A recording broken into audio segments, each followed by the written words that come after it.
아멘.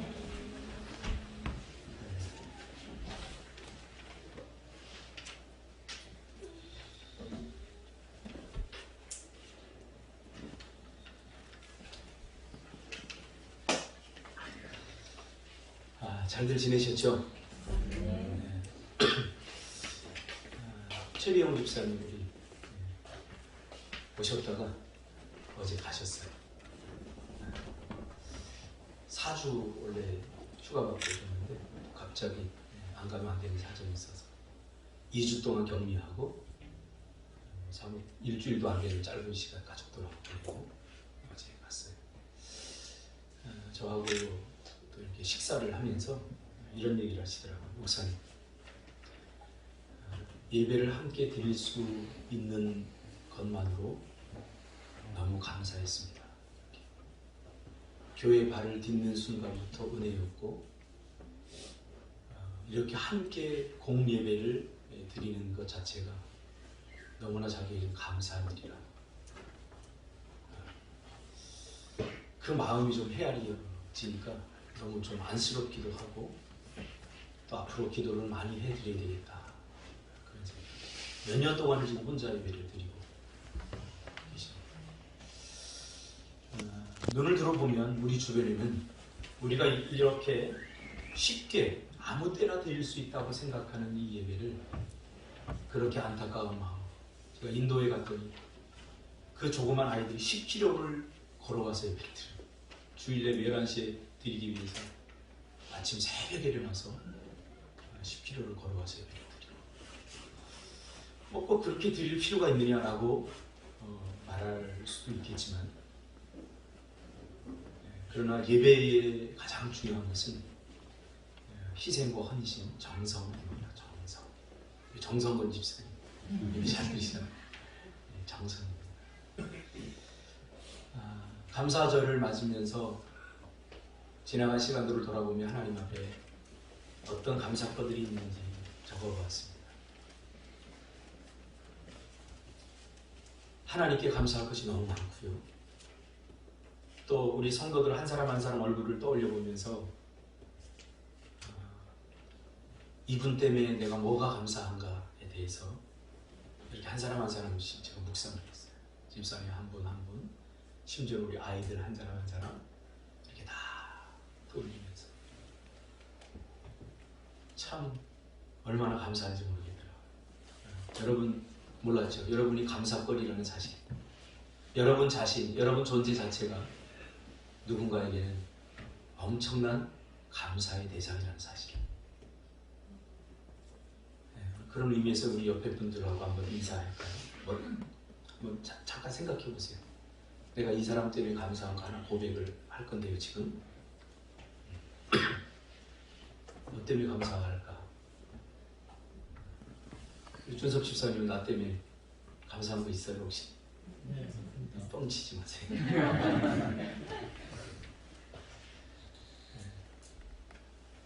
지금 뭐 다른 사람 아니라 바로 옆에 있는 사람, 그 사람 때문에 감사한 거 우리 하나씩 한번 생각해 볼까요? 예, 생각할 필요도 없죠. 한번 고백해 보세요. 이것 때문에 감사합니다. 옆 사람한테 하라고. 옆에 있으셔서 감사합니다. 감사합니다. 항상 여기까지 있어주셔서 감사합니다. 해봐. 빨리 해봐. 많은 감사가 있지만 우리 감사를 이렇게 나누면서 사는 것이 얼마나 행복한지 모릅니다. 아멘. 제가 이렇게 말도 안 되는 이렇게 시라고 보기는 좀 극적거림을 매주 지금 하고 있잖아요. 근데 저는 항상 우리 옥미양 집사님이 저를 격려해주고 칭찬해줘요. 목사님 시 잘 쓰셨어요. 시가 아니라 극적거림입니다. 자꾸 그 사람의 흠을 보고 약점을 보고 안 되는 걸 보고서 불평하고 원망하지 말고 인생 그렇게 살면 안 돼요. 자꾸 감사한 것을 보면서 감사하시길 바랍니다. 아멘. 이것이 하나님의 백성들의 삶의 자세요, 태도인 것입니다. 오늘 추수감사절을 맞아서 은혜, 기억, 감사라는 제목으로 하나님 말씀 전하려고 합니다. 이번 주는 모처럼 여유 있는 시간을 보냈습니다.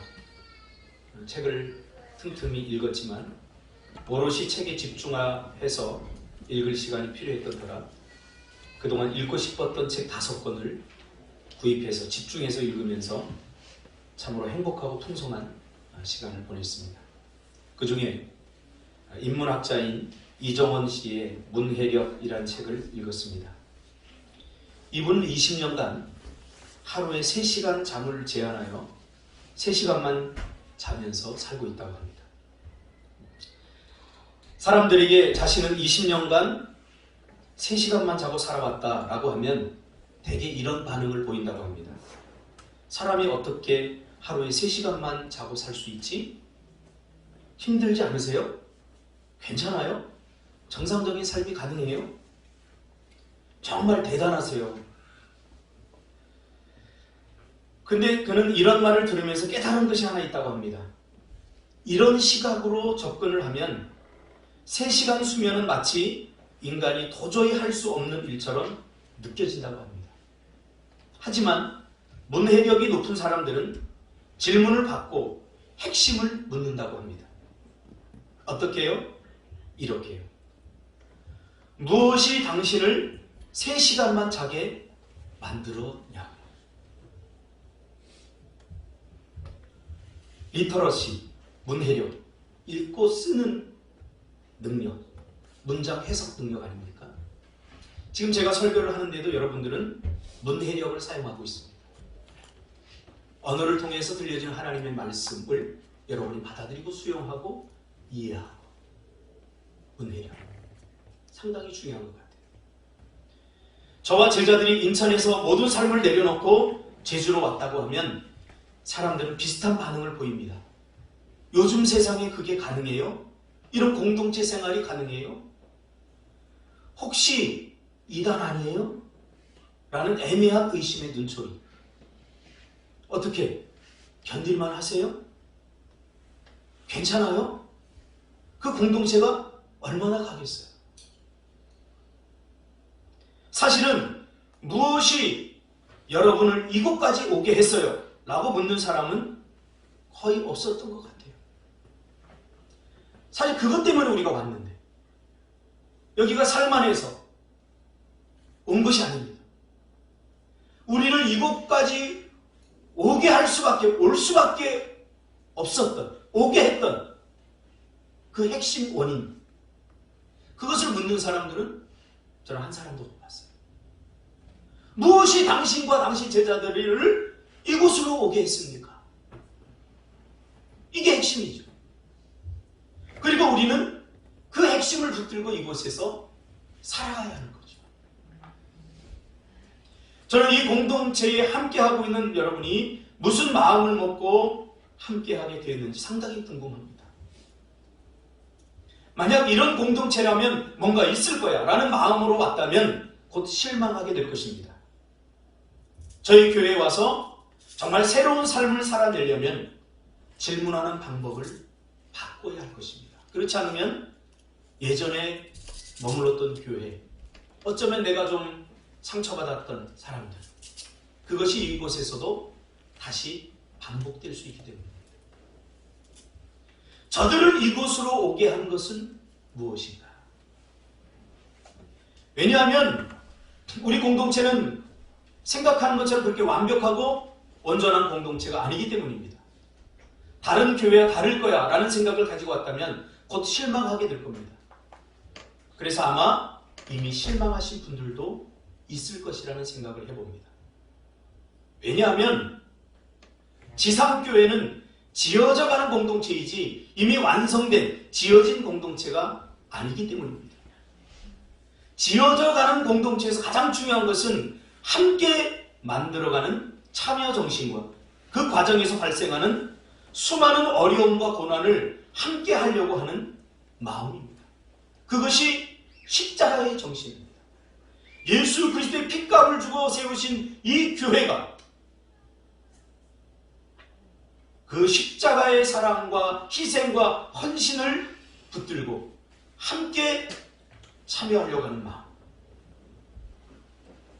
그래서 때로는 어려움과 고난, 힘듦을 함께 하려고 하는 마음이 없다면 이 교회라고 하는 공동체에서 우리가 얻을 수 있는 것이 아무것도 없습니다. 그저 멀리서 지켜보며 판단하는 것이 아니라 직접 참여하는 것이 중요합니다.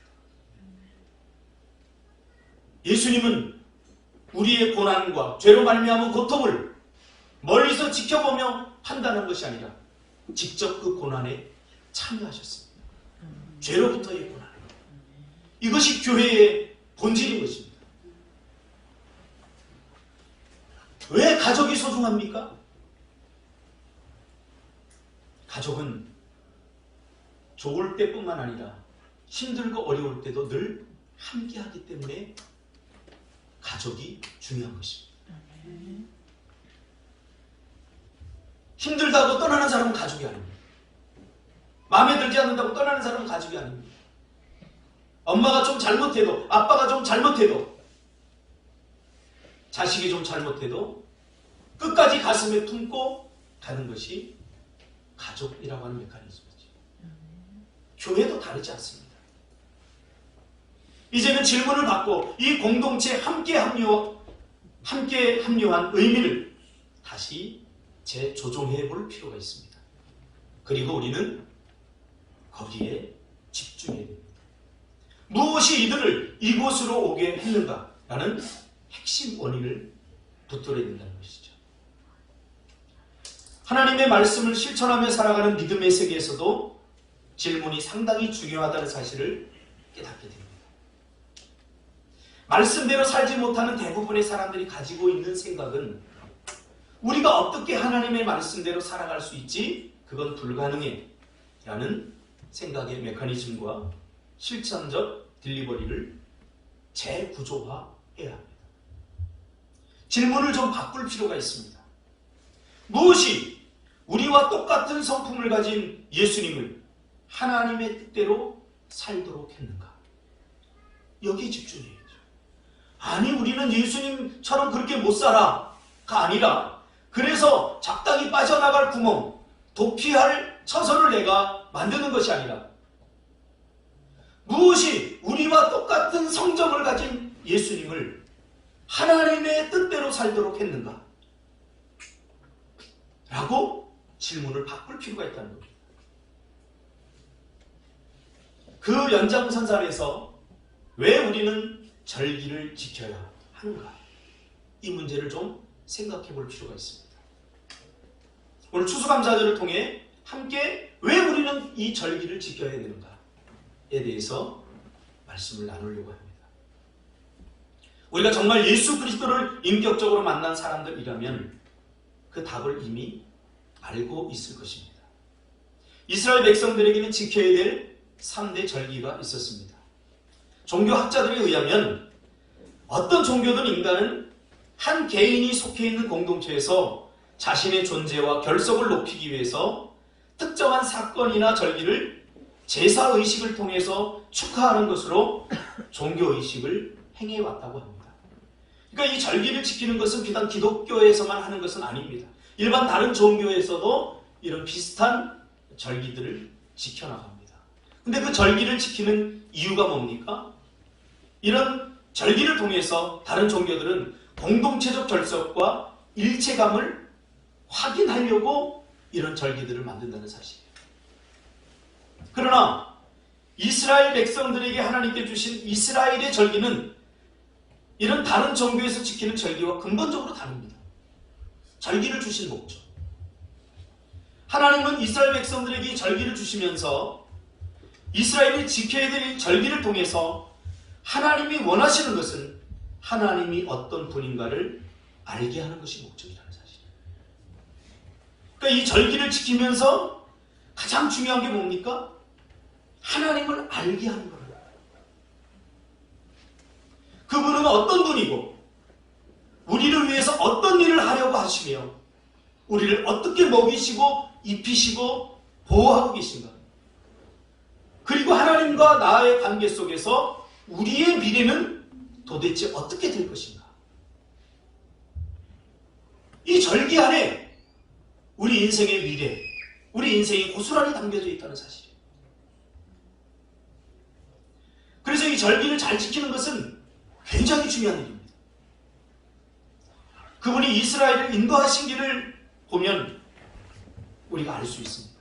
이것을 알려주기 위해서 절기를 지키라 라고 하는 것입니다. 결국 구약에서 지키라고 한 절기는 이미 신약으로 넘어오면서 예수님께서 십자가 구원 사건으로 다 이루시고 지켜진 절기들입니다. 그러니까 이스라엘 백성들에게 지키라고 한 3대 절기, 이거는 표면적으로는 구약 시대에는 이스라엘 백성들이 실제적으로 지켰지만 오늘날 우리는 이스라엘 백성들이 지켰던 똑같은 방법으로 지킬 필요가 없다는 사실이죠. 왜? 예수 그리스도께서 십자가 사건을 통해서 이미 다 이루셨기 때문에요.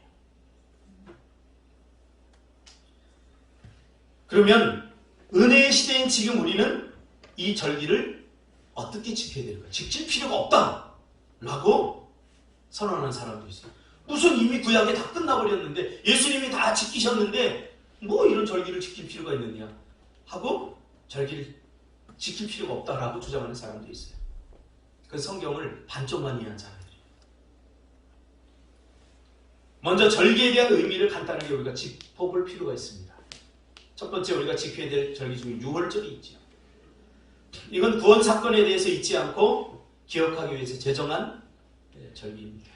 즉 죄 없으신 유월절 어린 양 예수 그리스도가 모든 죄와 재앙을 해결하실 수 있다는 것을 유월절을 통해서 보여준 사건입니다. 그러니까 죄로 말미암아 타락한, 죄로 말미암아 이 고난에 빠져버린 우리 인생들에게 유일한 희망은 예수 그리스도라는 사실. 유월절 어린 양인 예수 그리스도. 그것을 유월절을 통해서 우리는 다시 기억해내야 된다는 거죠. 이것을 우리는 매 순간순간마다 기억해야 하는 것입니다. 왜 그러냐면 순간순간마다, 매 순간순간마다 구원받지 못할 것 같은 그런 상황에 우리가 빠질 수 있기 때문에 그래요. 도대체 하나님은 어디 계셔? 내 마음에 이런 생각들이 불쑥불쑥 튀어난다고 한다면 나는 이미 구원의 은혜를 잃어버린 거예요. 구원의 은혜에 정확히 말하면 기억을 잃어버린 거예요. 망각하고 있는 거예요. 그래서 우리는 매 순간순간마다 기억해내야 돼요. 이것이 유월절 정신입니다. 가끔 저도 그럴 때가 있어요. 참 삶이 힘들고 어려울 때 하나님이 아무리 기도해도 응답해주지 않는 그 순간, 그때에는 정말 낙심이 되고 좌절이 됩니다. 그러다 문득 하나님께서 나의 과거로 데리고 가요. 과거에 힘들고 어려웠던 순간순간들을 파노라마처럼 싹 보여주셔요. 그리고 나의 현재를 보여주셔요. 그때 내 마음속에서 뭔가 아주 평안한 마음이 확 올라와요. 맞아. 그때 죽을 것 같고 그때 안 될 것 같았던 그 순간이 있었지만 그런 일들은 내 인생 가운데 일어나지 않았어요. 그러면서 마치 바디랑을 연상케 하듯이 순간순간마다 하나님께서 나를 구원해 주셨다는 사실을 다시 한번 기억하게 돼요. 인간의 뼈저린 한계는 모든 것들을 다 기억할 수 없다는 거예요. 모든 순간을 다 기억할 수 없다는 거예요. 그리고 우리는 적당히 망각하며 살아갑니다. 그래서 이 유월절을 정신이라고 하는 것은 어떤 한 절기, 한 시간에 정해져서 국한된 시간이 아니라 이 유월절 절기는 십자가 사건을 통해서 이제 우리에게 매 순간, 매 시간 구원이 일어난다는 사실을 우리가 기억하라고 주시는 사건입니다.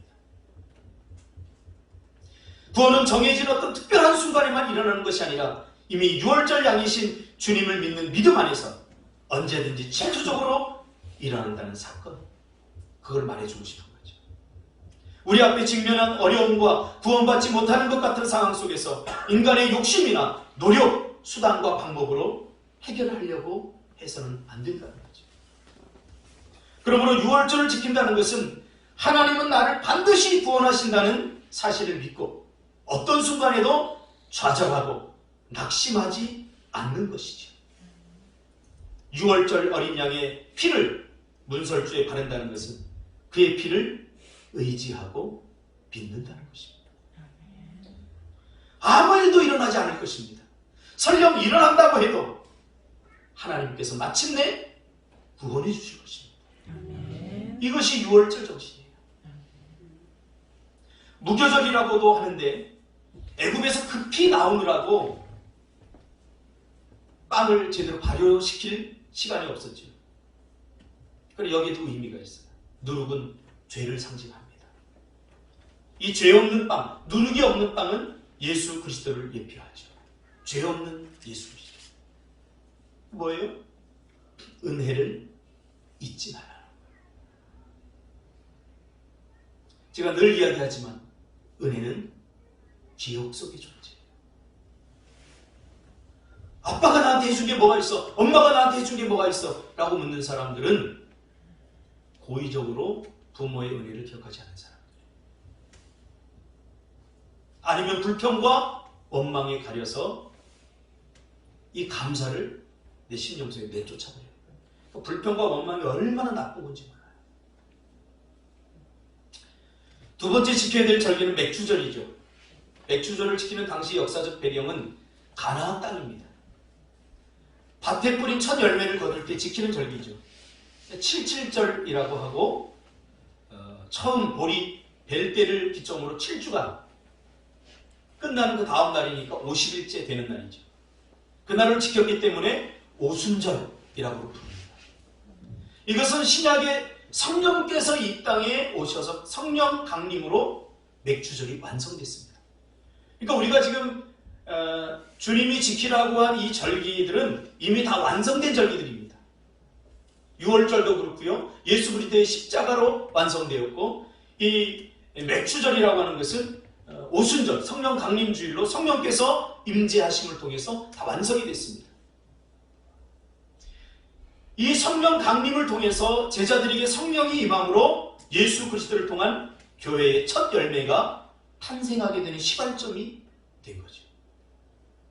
그러므로 진정한 열매는 교회를 통해서 성도들의 삶 속에서 맺어지고 그 결과를 누리는 것이죠. 하나님께서 성령으로 이 땅에 오셔서 구체적으로 우리를 만나주심으로 우리가 어떻게 변했습니까? 옛사람의 성품을 버리고 새로운 생명을 누리게 하신 사건, 이것이 바로 성령 강림 사건입니다. 여러분들도 새로워졌는데 성령께서 새롭게 하셨다는 사실이에요. 예수 그리스도의 십자가의 새롭게 하심을 성령께서 그걸 적용해 주신 분이에요. 성령께서 새롭게 하셨어요. 이 맥주절, 성령 강림주일, 이 맥주절 역시 정해진 일정한 시간을 빼고 매일 모든 시간으로 확장되어진 은혜를 말합니다.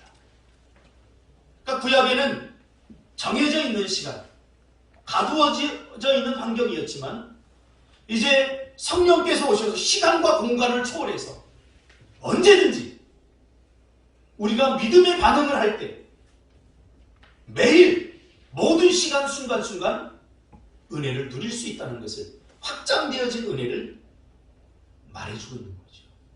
그 얼마나 감사한 일이에요. 구약의 성도는 어때요? 그 날을 기다렸다 그때만 감사할 수 있었는데 이제는 우리는 이 은혜를 매일매일 누리는 거예요. 구약의 사람들과 오늘 우리 은혜의 사람들은 비교할 수 없는 은혜를 우리가 받고 삽니다. 여러분 생각해 보세요. 1년에 신발 한 켤레 사주는 사람과 받는 사람과 내가 원하는 신발을 어느 때나 가서 살 수 있는 사람, 누가 더 은혜 받은 사람이에요? 그러나 우리는 오늘 하나님의 은혜가 이렇게 확장되어지고 아무 때나 누릴 수 있기 때문에 하나님의 은혜를 은혜로 여기지 못하고 사는 시대에 우리가 살아가고 있습니다.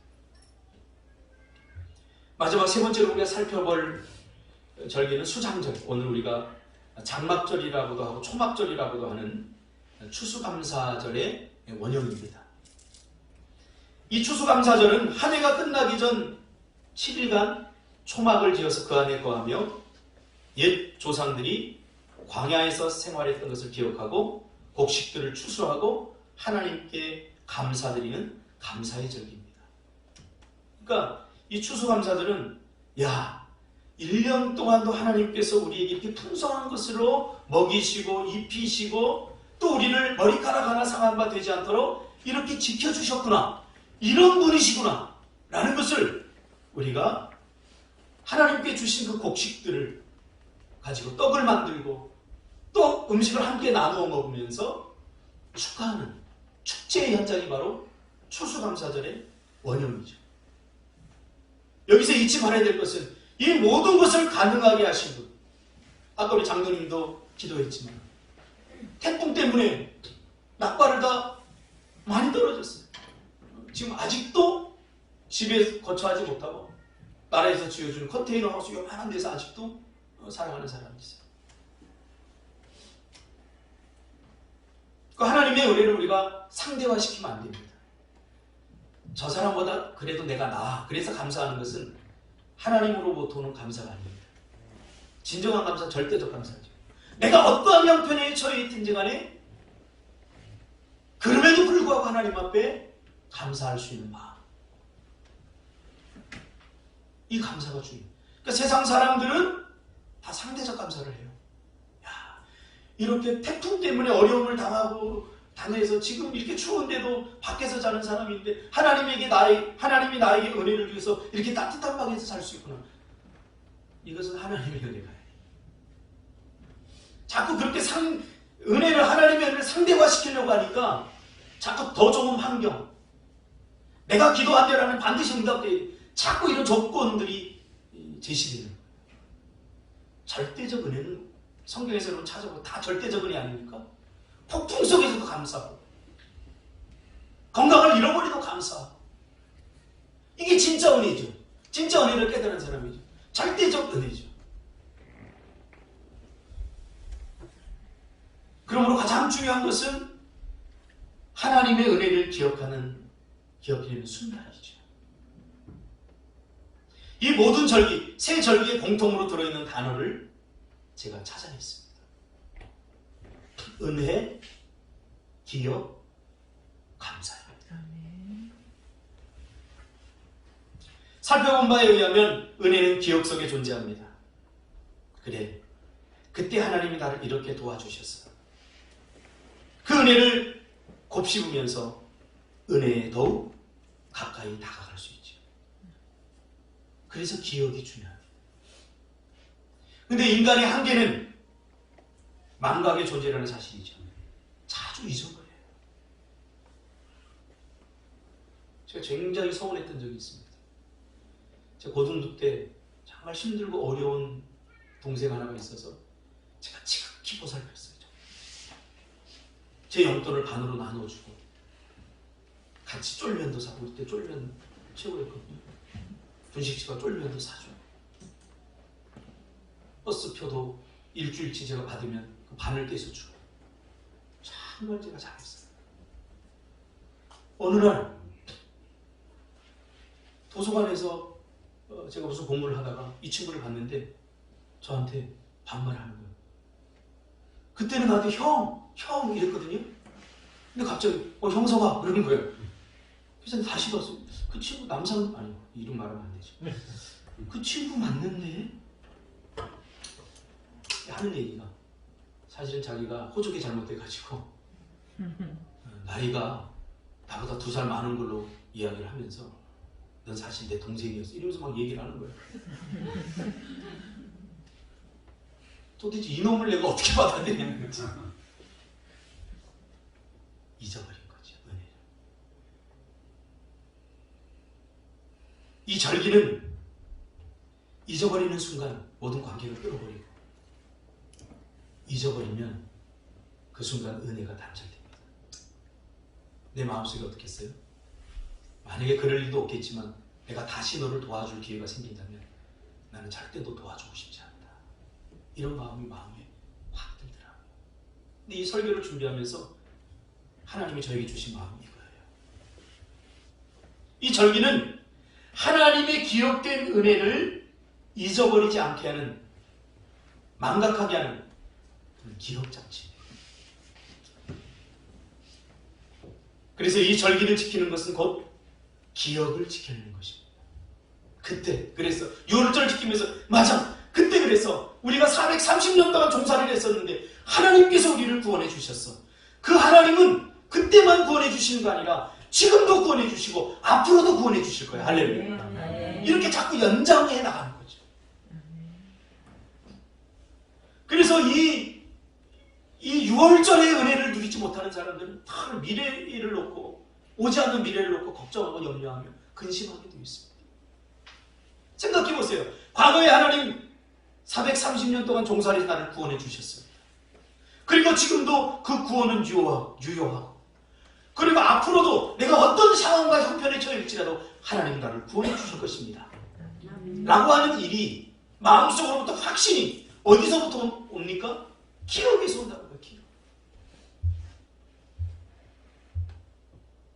이 절기는 순간적이고 찰나적이며 시간의 제한을 받는 우리의 기억을 확장시키고 연장시켜주는, 과거에 끝난 은혜가 오늘 여기에도 생생하게 살아 역사할 수 있도록 징검다리 역할을 한다는 거죠. 그러니까 성경을 읽는다는 것은 이런 기억의 재생입니다. 재생의 시간입니다. 그때만 역사하는 것이 아니라 지금도 역사하시는, 그때만 구원한 것이 아니라 지금도 구원하시는 하나님의 잃어버린 우리의 기억들을 다시 재생해내는 시간이죠. 그래서 저는 성경을 읽을 때는 가슴이 뛰어야 되고, 성경을 읽고 나면 뭔가 희망이 생기지 않습니까? 저만 그런가요? 저는 성경을 읽으면 죽음도 두렵지 않습니다. 왜요? 이 땅의 삶은 잠깐이에요, 여러분. 너무 여러분 이 땅에서의 삶 너무 집착하지 마세요. 제발. 수요일에 제가 설교했잖아요. 시간을 저축하려고 해야 저축됩니까? 저축할 수 있다면 참 좋겠어요. 2020년은 코로나 때문에 아무 일도 못했으니까 저축? 내년부터 2020년을 그럴 수 없어요. 계속. 기독교 사과는 직선사가 계속 흘러요. 여러분 누구 나이 들고 싶어서 나이 든 사람 한 사람도 없어요. 제가 지금 어떤 수준에까지 왔냐면, 그런 염색으로다가 저를 위장을 했는데 더 이상 염색할 수 없을 만큼 요만한 머리 하나까지 다 하얘지고 있어요 지금. 그래서 나는 염색을 하고 싶지 않아요. 제 집사람이 당신이 뿌린 십자가는 당신이 져라. 아이들이 저렇게 어린데 당신 하얀 머리하고 다니면 좋겠느냐. 그래서 내가 뿌린 씨앗에 책임을 지느라고 지금 부지런히 염색을 하고 있습니다. 근데 우리 애들이 그래요. 나를 위로하느라고, 아빠, 우리 친구들이 아빠 40대 같대. 할렐루야. 또 우리 예원이는 한술 더 떠서 어떤 애는 30대 같대. 할렐루야. 그래도 나이는 못 씁니다. 가끔 전화를 받습니다. 전화해서는 전도사님 이렇게 부르는 친구도 있어요. 왜? 그 친구는 전도사 때 만난 친구예요. 전도사님 아직도 열정적이세요? 전도사님 고맙습니다. 그때 나에게 사랑을 주고 나를 이뻐해 줘서 고마워요. 감사해요. 며칠 전에도 받았어요. 그때 참 기억이 나요. 생각이 나요. 너무 감사해요. 교회를 지어주겠다고 했던 놈들은 다 전화 한 통도 없는데 내 기억에서 사라졌던, 그때 내가 베풀었던 작은 관심, 작은 사랑 하나, 그게 결코 작지 않았음을 이 감사를 통해서, 전화를 통해서 감사할 때 얼마나 감사하죠. 여러분 오늘이 끝나고 나서 내가 지금까지 살아오면서 감사했던 사람들에게 전화 한 통 하시기 바랍니다. 이게 그리스도인이에요. 부모님에게도. 저도 끝나고 저는 고아거든요. 다 돌아가셨어요. 부모님. 우리 장모님, 장인한테 제가 전화하려고 해요. 고맙습니다. 여러분 혼자 여기까지 온 것 같아요? 천만의 말씀입니다. 하루라도 감사하고 여행 갔으면 거기에 물질에 마음을 담아서 감사를 표현하세요. 이 감사절은 그런 계절이에요. 어떤 사람은 또 이 과일을 이렇게 놨다고 또 비난하더라고요. 굶어 죽는 사람들인데 왜 자꾸 그렇게 문자적으로 이 접근을 하는지 모르겠어요. 상징적으로 접근을 할 필요가 있지 않겠습니까? 마치 가룟유다처럼 향유 옥합을 붓는 그 여인을 향해서 야 저거 팔아서 가난한 사람 도와주면 얼마인데 정말 그럴 마음이 있어서 그런 건가요? 야 이거 과일 이거 헌금해갖고 다른 데 불쌍한 사람 도와주면 그렇게 생각하는 사람은 정말 철질백이에요. 생각이 비뚤어진 사람. 십자가 사건의 위대함이 여기 있습니다. 십자가 사건이 하나님의 은혜를 기억하는 모든 순간, 매일의 순간에 누릴 수 있게 한 것입니다. 그래서 십자가 사건이 위대한 거예요. 가끔이 아니라 우리가 믿음으로 반응하는 한 하나님의 은혜는 우리의 삶 속에서 우리가 누려지게 된다는 거예요. 그래서 이 감사절 절기는 이 절기는 누림의 절기입니다. 누림. 우리를 이렇게 감사하고 무슨 이게 교회 절기가 많아 이렇게 헌금도 떠야 돼요. 그게 아니라 누리라고 주신 거예요.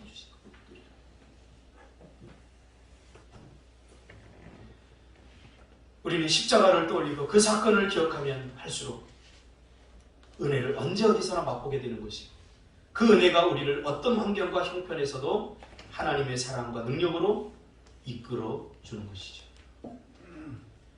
근데 은혜는 기억할 수 있는 그 인식의 한계가 있죠.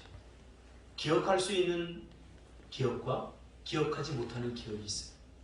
그래서 우리는 보통 기억되는 것만 감사로 표현합니다.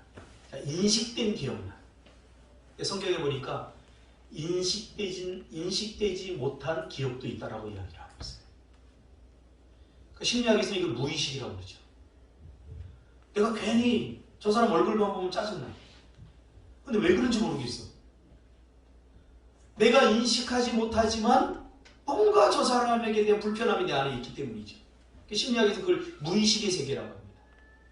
전의식이라고 하는 것은 기억해내므로 의식할 수 있는 세계죠. 그러니까 지금 우리가 다루고 있는 이 기억 회복 작업은 전의식적 작업입니다.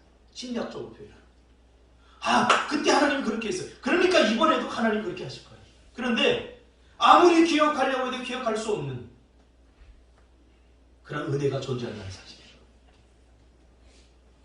그때는 이스라엘 백성들이 어떻게 하나님께 감사했느냐. 그것이 여러분 성경에서 말하는 그리 아니하실지라도의 은혜입니다. 그리 아니하실지라도 감사하는 것은 인식된 은혜가 아니에요. 지금 눈앞에 보여지는 상황과 환경들은 너무너무 힘들고 어렵지만 그럼에도 불구하고 하나님께서 나를 이 상태로 내버려 두지 않을 것이라고 하는 과거에 내가 인식하지 못할 때 베풀어 놓았던 은혜와 계획들이 있다는 사실이에요. 그 계획이 분명히 있어요. 돌아보고 나니까 진짜 그런 것 같아요. 내 삶을 반추해 보니까 현대적 삶 속에 너무 힘들고 고통스러웠는데 아무리 생각해도 기억해내도 이것은 안 될 것 같아. 그런데 돌아오고 나니까 그 문제가 해결됐어. 내가 인식하지 못하는, 내가 기억하지 못하는 나에게 계획되어진, 나에게 주고 싶어하는 하나님의 은혜가 있다는 사실. 내가 인식하지 못하지만. 그래서 이스라엘 백성들은 그리 아니하실지라도 감사했다는 거예요. 왜? 인식하지 못하지만 선하신 하나님이 반드시 그렇게 하실 것이기 때문에. 여러분, 이 은혜가 회복되기를 주님의 이름으로 축복합니다.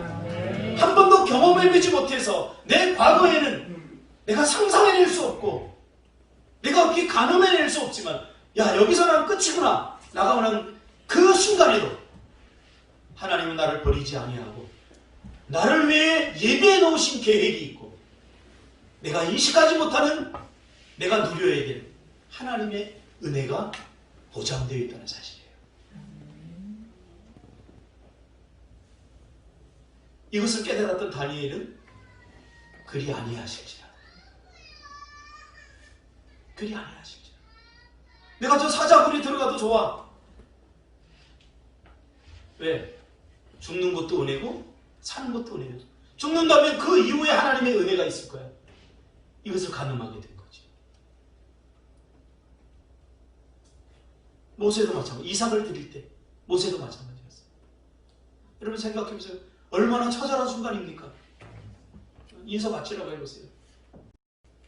뭐 꿈속에 떠날 거요? 안 돼! 저 목사가 미쳤나? 그러나 하나님의 그 이후의 은혜를 좀 상상해 보세요. 좀 상상력을 좀 회복하시기 바랍니다. 믿음은 상상력입니다. 믿음은 상상력이에요. 나의 구원의 하나님으로 말미암아 기뻐하리로다. 하박국 3장 17절. 비록 무화과 나무가 무성치 못하며 포도나무에 열매가 없으며, 이거 다 현실이에요. 감람나무에 소출이 없으며 밭에 먹을 것이 없으며 우리의 양이 없으며 외양간에 소가 없을지라. 이게 다 현실이에요. 나는 여호와로 인하여 즐거워하며. 이 하박국 기자는 믿음의 눈을 떠서 믿음의 상상을 한 거예요. 그래, 하나님이 이럴 뿐이 아니지. 비록 무화과 나무가 무성치 못한다고 내가 망하는 것은 아니야.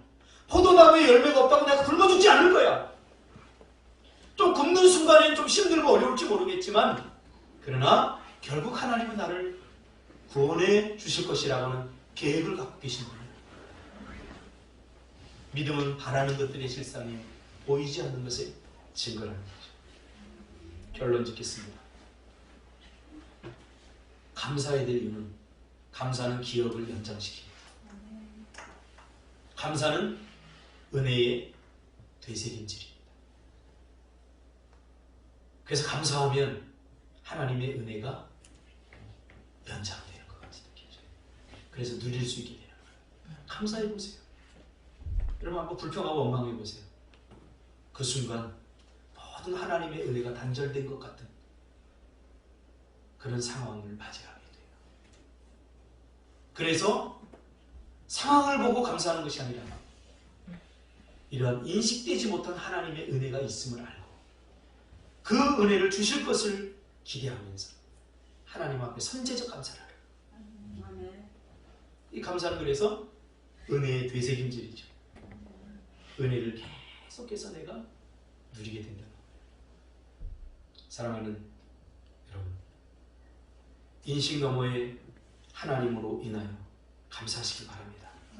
내가 기억하지 못하는 것까지 기억하고 계시는 하나님으로 인한 감사, 그것이 현실을 바꾸고 현재의 고난을 이기게 하고 현재의 못마땅한 환경을 이겨내는 힘이 될 것입니다. 기도하겠습니다.